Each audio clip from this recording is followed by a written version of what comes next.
Olá pessoal, tudo bem com vocês? Sejam todos muito bem-vindos a mais uma videoaula de língua portuguesa comigo, né? Professora Isabel. E hoje nós vamos continuar falando sobre as histórias em quadrinhos. Só que hoje nós vamos ver o quê? Quais são os recursos gráficos e visuais que os quadrinistas usam para atrair os leitores nas suas historinhas. Vamos lá então?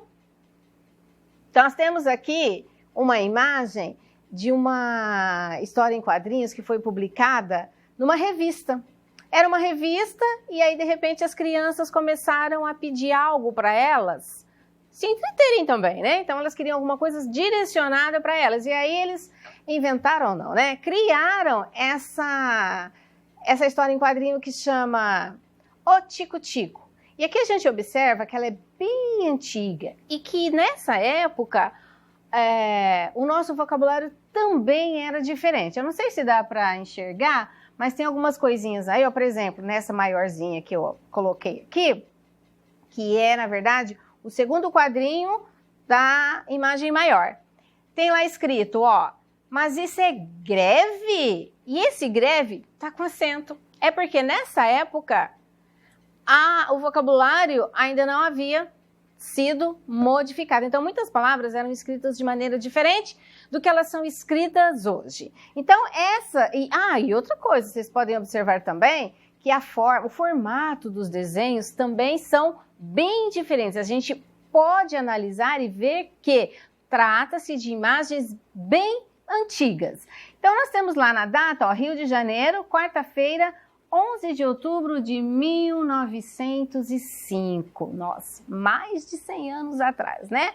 Primeira história em quadrinho para a diversão das crianças. Certo, pessoal? Deu para vocês visualizarem bem como é que eram, né? As formas, né? Os desenhos, o formato das pessoas, dos desenhos, e também que a escrita era um pouco diferente da escrita de hoje.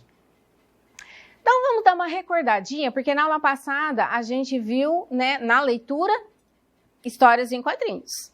E a gente viu também que é uma história e, por ser uma história, trata-se de um texto narrativo. E como todo texto narrativo, possui todos os elementos básicos.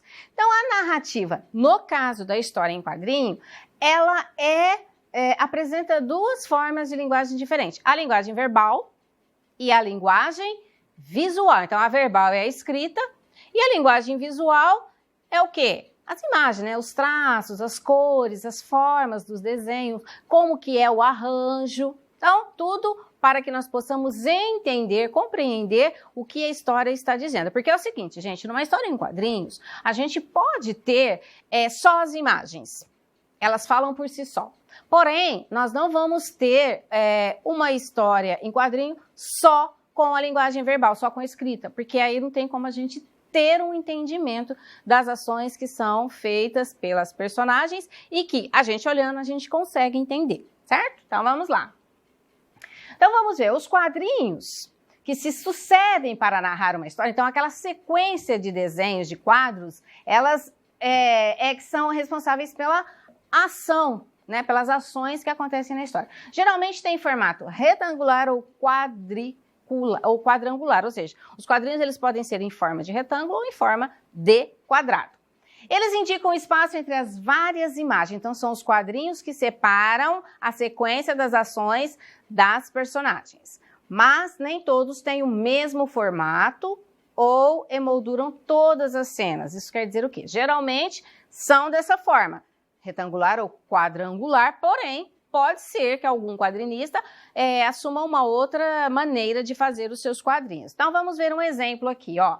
Nós temos aqui uma tira do Otto e do Heitor, que é do quadrinista Tiago Valadão. Observe que a disposição das imagens nesses quadrinhos é diferente das imagens de outros quadrinhos que nós já estamos habituados a ver. Observem lá, nós estamos vendo então os dois personagens, o Otto e o Heitor, eles estão pulando em cima de um colchão, olha lá, pula, né? Tem até os sons ali que nós vamos ver mais para frente, que são as onomatopeias, que são a escrita dos sons, para a gente imaginar que está tendo aquele som naquele momento. Então, ó, tom, tom, eles estão pulando.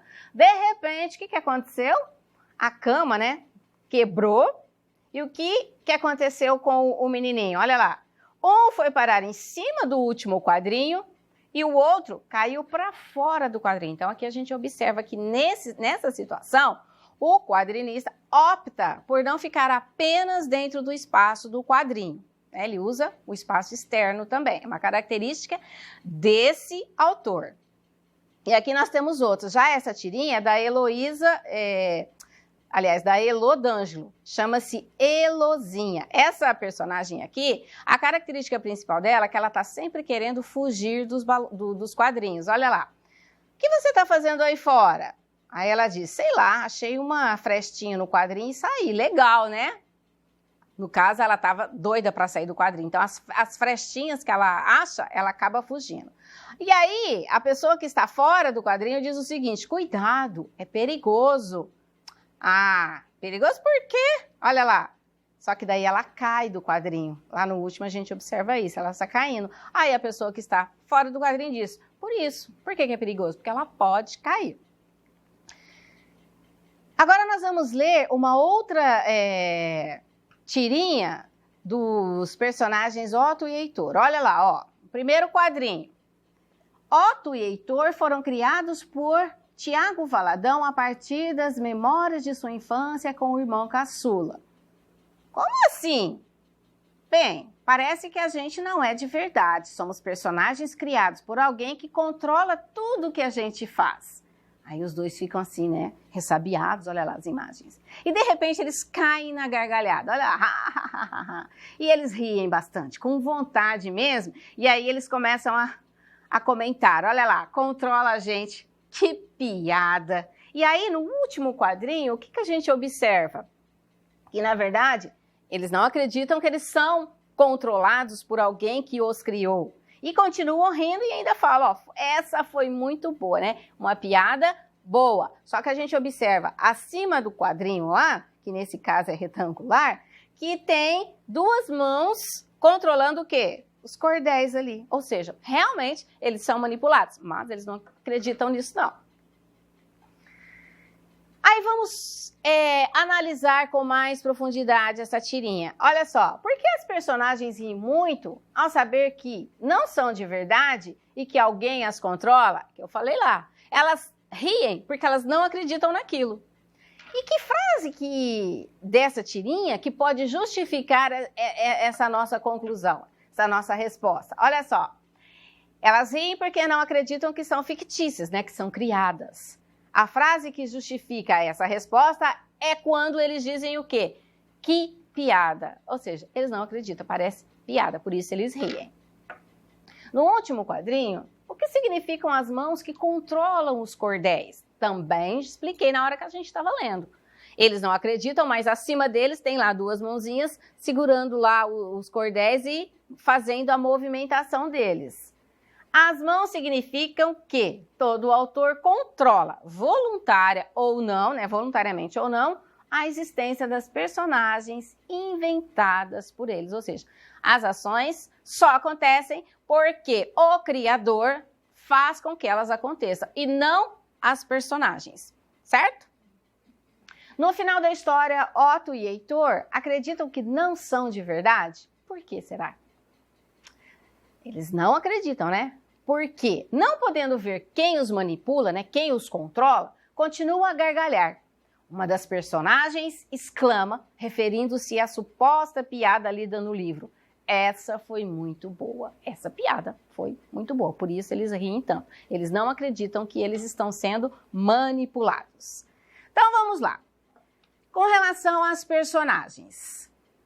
Tal qual nas narrativas convencionais, nas narrativas comuns que a gente já conhece, as principais e as secundárias. Geralmente, as principais agem de maneira a reforçarem traços de personalidade, o que acaba por transformá-las em tipo. Ou seja, a gente já começa a enxergar essa personagem pelas ações que ela está acostumada a praticar. Então, a gente já sabe o que ela é capaz, o que ela faz, qual que é a mania dela. Quer ver um exemplo? Olha lá. Nós temos aqui 3 personagens do Maurício de Souza, a Mônica, a Magali e o Cascão.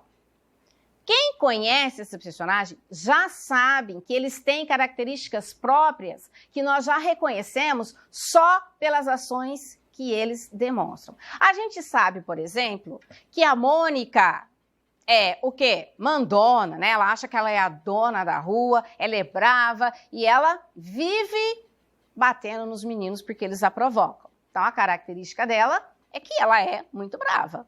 E a Magali, qual que é a característica dela? Bem magrinha, porém comilona. Ela adora comer e ela come assim, com vontade. Já o Cascão, a característica principal dele é o quê? Não gostar de tomar banho. Ele tem pavor de água. Olha lá na mão dele o que ele está segurando. Um guarda-chuva para se garantir. Caso chova, ele está já prevenido. Então, ele não toma banho. Ele tem até o quê? As manchinhas de sujeira nas bochechas. Também nós temos aqui o gato Garfield, que é do Jim Davis. Ele também tem as características próprias dele que são marcantes. Quais são as características dele? É um gato enfadado, é um gato preguiçoso e também muito comilão. Olha só as imagens lá, o gatinho enfadado, ali ele está no descanso e a barriguinha, ó, sempre empanturrada de comida. E ele vive sempre na boa. Então vamos ver as linguagens dos quadrinhos, né? Os formatos dos balões nos diz muita coisa relacionada a essa linguagem. Eles são o quê? Fontes de informações. Então, se a gente tem hábito de ler quadrinhos, a gente já sabe como que funciona o formato desses quadrinhos. Vamos ver cada um deles? Mas antes eu quero que vocês observem essa tirinha aqui. Ele é muito engraçado. Olha só, nós temos aqui um mocinho que ele está sendo atacado por um jacaré.